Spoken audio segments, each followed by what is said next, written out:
Hey everyone, welcome to another edition of Practical Pet Chat. There has been so many things that have changed in our world over the last several years, Lauren.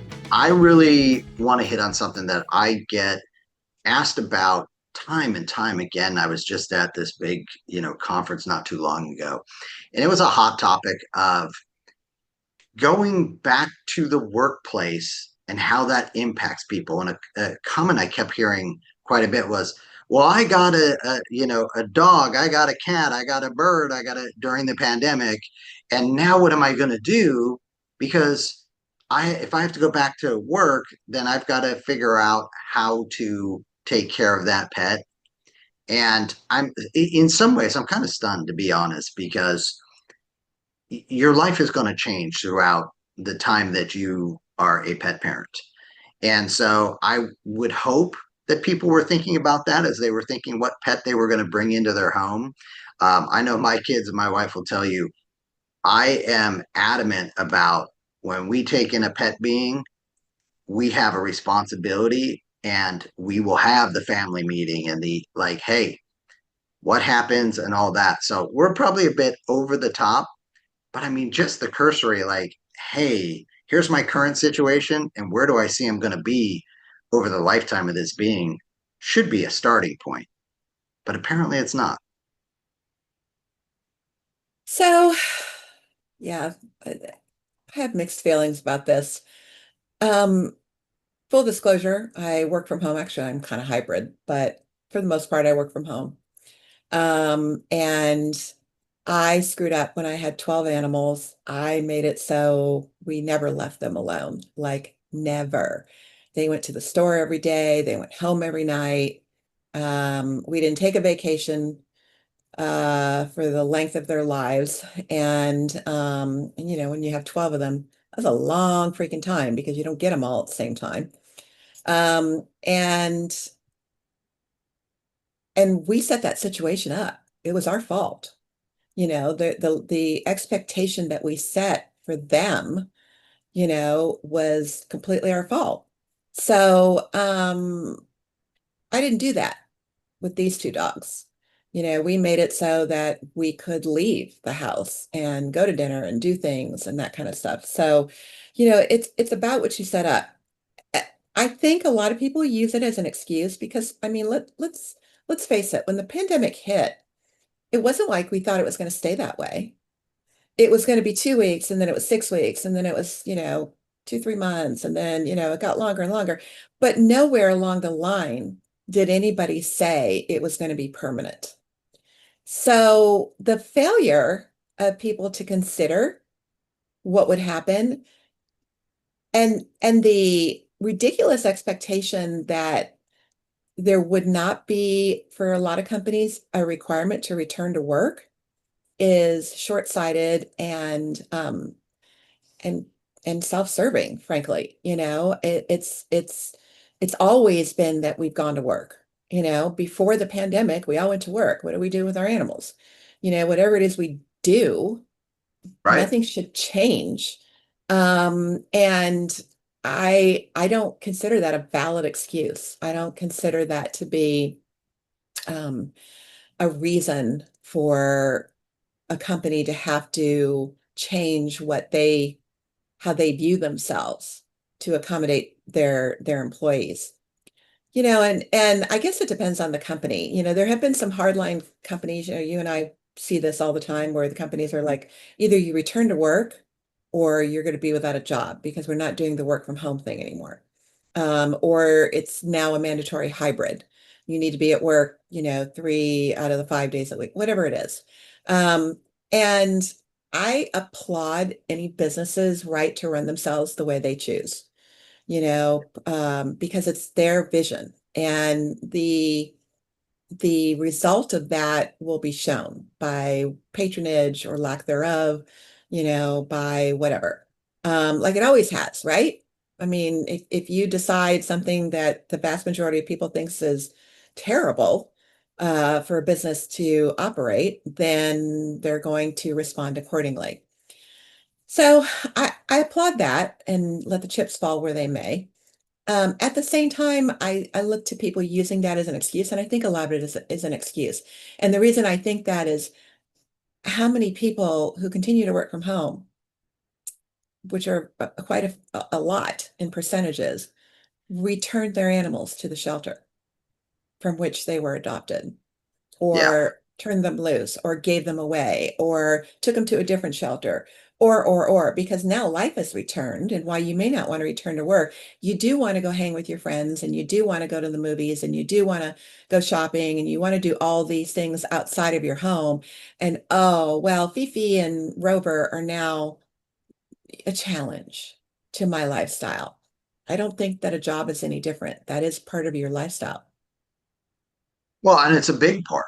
I mean, let's, Mhm. as you said, before these things, we all had jobs. We all went into the office. That was really the biggest part of our week.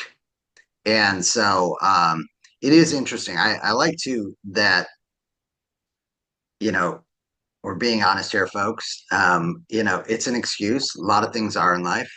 Um, but it is interesting. You call out the folks, and I couldn't agree more that, I need something. So I'm going to go adopt this beautiful being that's going to bring something I need at this moment in this time, as if it's not going to be there throughout its life. And that just guts me. That guts me. Because I just see it too often. And so I think the other part of it is no one was asking you to be perfect. No one was saying you had to be with that pet 24/7. So, you know, adjust. And it's just weird. People don't adjust the way that they did before. And, have grace for yourself, folks. You're still the most exciting thing in the Oh my day God. for your pet. And so, there may be a little bit less time that you have, sure, you know, but that doesn't mean that that same, dopamine hit and excitement from your pet when you walk through the door is there at, 2 o'clock in the day versus 6 o'clock when you get home from work, you know. And there's just so there to me, there's a number of easy ways to address that don't have to be super expensive or inconvenient or make the wrong decisions that end up putting that being at risk or back into a shelter situation. So I love that you hit on that, and I just think that um, overall too, it's kind of shown some of the selfishness that is out there, and it's well, I need this now, and I mean, I think back, I won't call out the celebrity, but I remember they were well known for little tiny dogs, and they were an accessory, if you will, and then it was like, people are like, this is, not right. I happen to, know some of those folks that were being accused of that type of thing. And I can tell you one of the fun things when I have been in that situation with celebrities, I have seen them have entourages to take care of their makeup, their clothing, their this, their that. And yet they would stop and pick up their dog or their dog poop just like the rest of us. And that was when I knew I could bond with them and view them as a regular person and not have to worry about any kind of, attitudes and all that. It's that same thing. I mean, this notion of, okay, how do we deal with, going back to work? Do we need to have, you know, massive changes? Should we have? And this is what really prompted it for me. I had someone because of my background in the work world. It's like, do you think there should be a push for doggy daycares at the workplace? And I thought to myself, well, hell yeah, that'd be amazing, right? Except that I'd get less work done because now I've got other people's dogs to go play with as well, right? And Sugar, Zoe, Belle, they'll all let me get my work done. And, the 2-minute check in is what we both need. and then I'm back and focused, and I'm probably operating at a higher level because oh, I feel good. Um, I think I've that's a seen, terrible idea. yeah, and that's what I said. I'm like, No, I but mean even from a beyond, liability standpoint. well, no, and that's what it's just. Not only that, I mean, you're talking about too bringing in such potential chaos, different needs, all the rest of that, and yeah, I mean, people get fierce, and I just yeah, Yeah. liability is one thing, but also too, it's unique. So I don't know. But let's explore that for a second though, because I'd love to hear why. Be what about it? Just on the doggy daycare at work, we don't have enough childcare at works to worry about dog daycare at works. Is my first response. But give me your thought on that. So I'm not even a big fan of having animals at work when I had a store. I mean, I brought my animals to work, but they were not where people could get to them. I had a crew that was in my office, and I had a crew that was in the back. And I had one dog that was up front, and I had a gate blocking her from anybody being able to get to her because, who knows? She was the sweetest dog on earth. But you never know if a dog is going to bite because it's about their perspective. And the issues that come with that are always against the dog, no matter what the human did. But, there's also the perspective of incoming dogs. Some dogs are socialized, some dogs are not. Some dogs don't like other dogs. Dogs can be intimidating. Who's going to manage that? How are you going to control that? The liability falls on the business who's providing that service. Yes. And somebody takes their eye off the ball, and doesn't know how to read the body language the right way. You have turnover, and you know how hard it is to find people who can read body language, Yeah. and then the turnover, and then who manages the vaccination records if you're going to require Right. vaccines. All the rest of that. I mean, Yeah. if you just think about it from a childcare standpoint, what happens? The kids go to childcare, they go to school, they bring back everything that they're exposed to as well into the house. Um, and we're talking exponentially now when we get to the pets. I heard another one. I'd love to get your take on this. That companies should have a rotating uh, pet visit service. So someone to go either check in on the pets or what. And I was just like, well, what's next? Is it, hey, they should have a pet, I mean, not a pet, but a chef service and then a laundry service and yet there have been companies who have done some of these things. They don't do them now. But yeah, it's just really, it's interesting.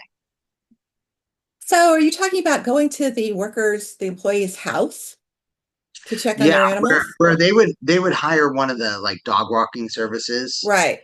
doggy adventure type things Sure, that sure. go stop in for 20 minutes at employees A's place, take care of the pets, engage, make sure they're safe, and then move on, and then move on, and then move on, finishing with, employee six that day. And then Uh-huh. next day they're on to somebody. And I'm just like, and again, the liability, I mean, it's always the Huge. stopping. Yeah. So to me, that's always just the number one stopping point. Well, now But you have more liability. You have not just the animals and what can be contracted from animal to animal, but you have a unknown human in your house that has access to your property. everything. Yeah. I mean, and especially these days, I mean, you know, I always Oh wanted to be a God. famous quarterback, but we've seen what happens to all these famous people whose schedules are out there. So I never leave my home, people. So just kidding, I do. But Bella's here. So, and if not Bella, Gaia will get you. So, but from the standpoint of getting back to that original thing of for me, it's like, hey, listen, obviously they're extremely important, but that's a decision you're making and should be considering up front because life is going to continue. The planet continues to spin. So it shocks me when I hear, well, my employer isn't sympathetic because my needs are for this or my, I'm not leaving the house. Okay. you know, because I can't do it because my dog would be, my cat would be, my bird would be. And I'm like, I'm pretty sure they'd be okay. In So fact, let's turn this around for a second. Let's turn this yeah, around. yeah. People have two-legged children. Hmm. To us, to you and I, our four-legged children are just like our two-legged children. So when I mean, why aren't pet parents going, well, I couldn't take my child to school during the pandemic. I had to homeschool, and as soon as school opened up, didn't stop those parents from taking their kids back to school. I mean, some did, but you know what I mean, percentage Right. wise, because people have lives and they need to do shopping and they need to have time to do whatever it is they do, work out, Pilates, whatever, whatever lives that they have going on.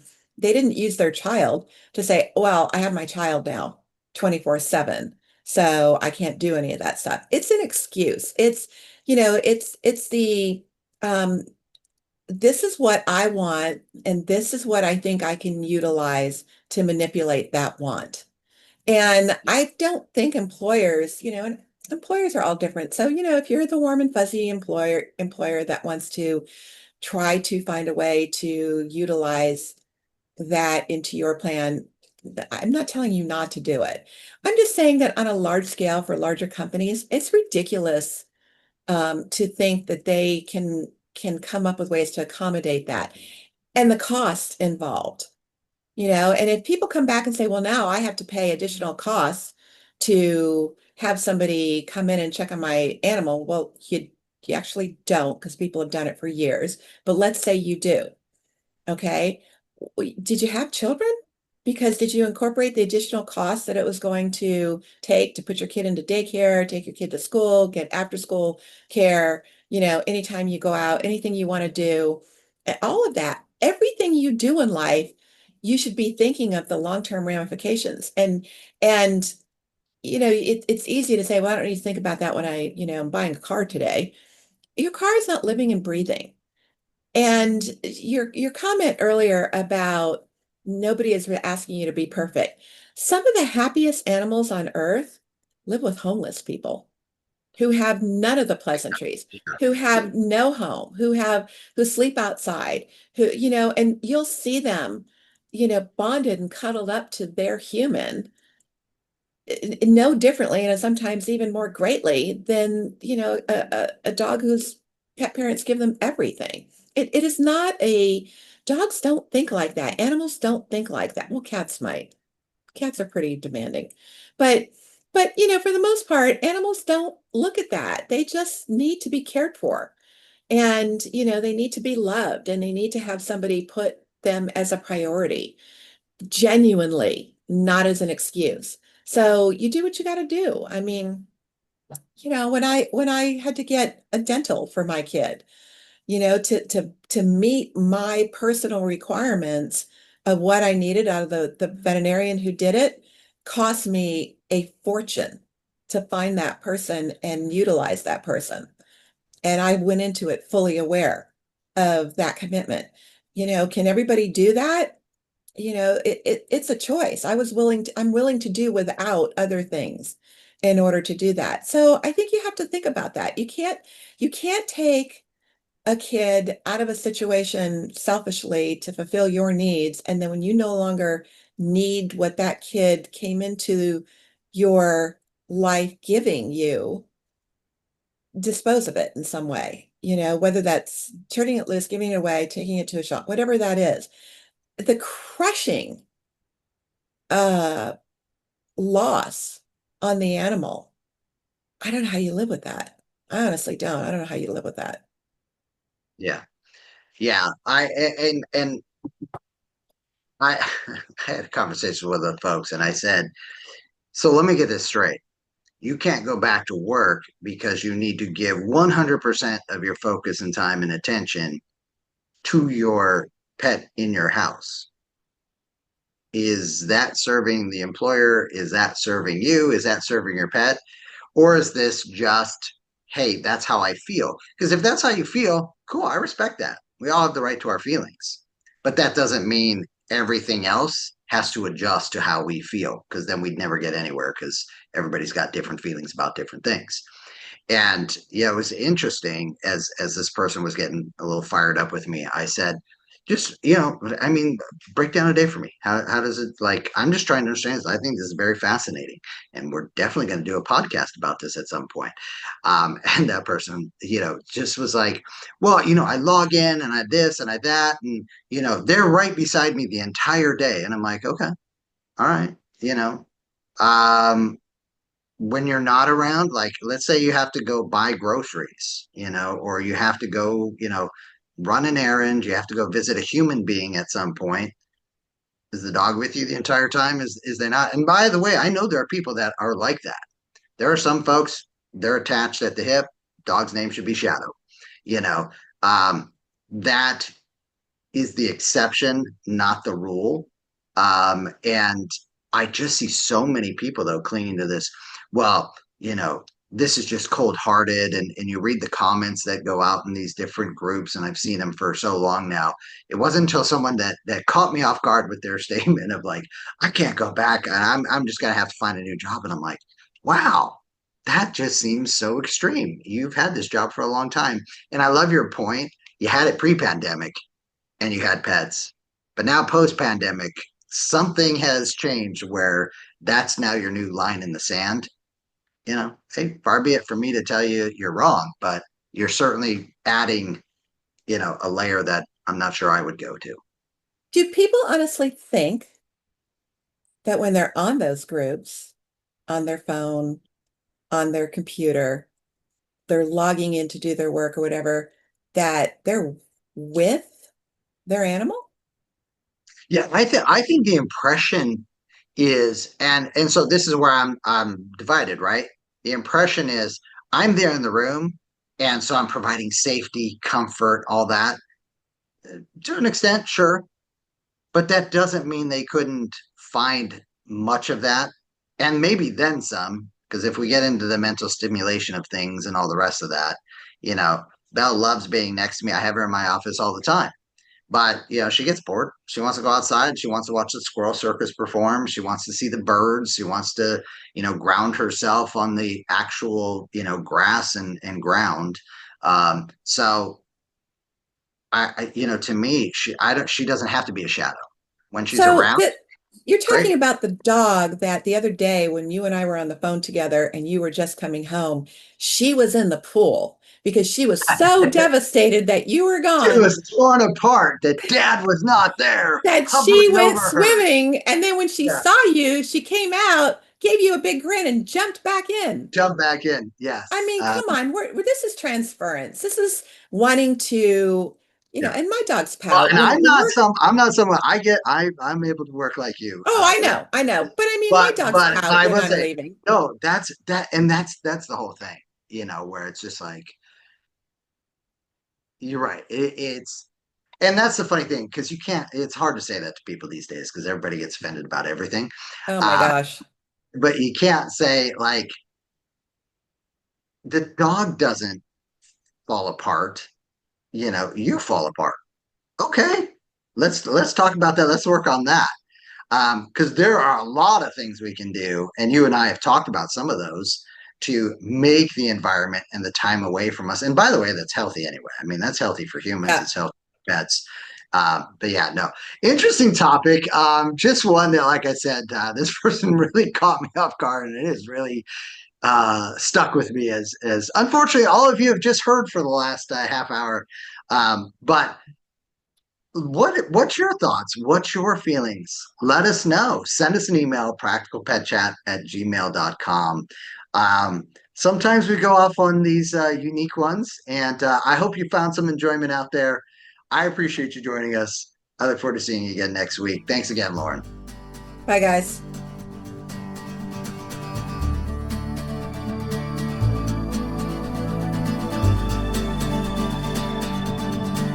The content of this podcast is for informational purposes only.